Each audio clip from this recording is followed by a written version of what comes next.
Vous allez voir La planète sauvage, un film d'animation franco-tchèque de 1973, réalisé par René Laloux en collaboration avec Roland Topor.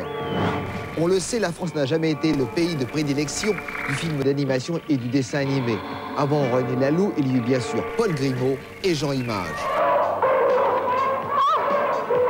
René Laloux innova en s'attaquant délibérément à un genre jusque-là ignoré par l'animation française, la science-fiction. Il s'agit ici d'un roman de Stéphane Vull, Hommes en série, jadis publié dans la collection Anticipation du Fleuve Noir et réédité depuis en présence du futur chez De Noël. C'était un auteur génial qu'il adaptera une autre fois en 1982 avec Les Maîtres du Temps en duo, cette fois-ci avec Moebius. René Laloux débuta dans la peinture. Appelé à monter un atelier expérimental d'art plastique au sein d'un établissement psychiatrique, il se sert des dessins des pensionnaires pour réaliser en 60 son premier court-métrage, Les Dents du Singe.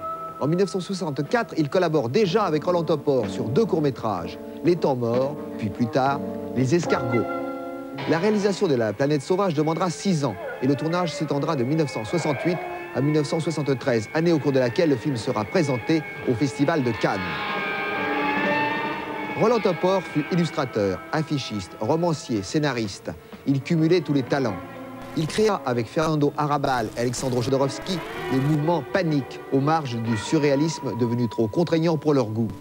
Hormis ses innombrables dessins pour la presse, ses illustrations pour divers ouvrages, on sait qu'il a écrit des nouvelles et des romans, dont Le Locataire qui deviendra un film de Roman Polanski, et que comme scénariste, il a collaboré à des films aussi attachants que Les Malheurs d'Alfred de Pierre Richard, La maladie de Hombourg de Peter Fleischmann, Marquis de Henrik Zoneux et à la série culte Téléchat.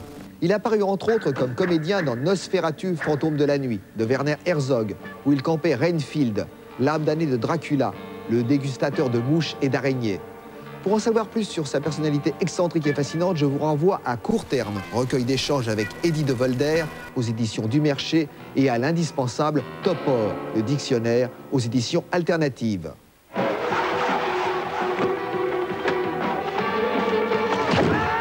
Maintenant qu'il a disparu, j'entends comme un écho parfois de son rire, dévastateur et gouailleur, dans les brasseries enfumées et autres lieux de nuit.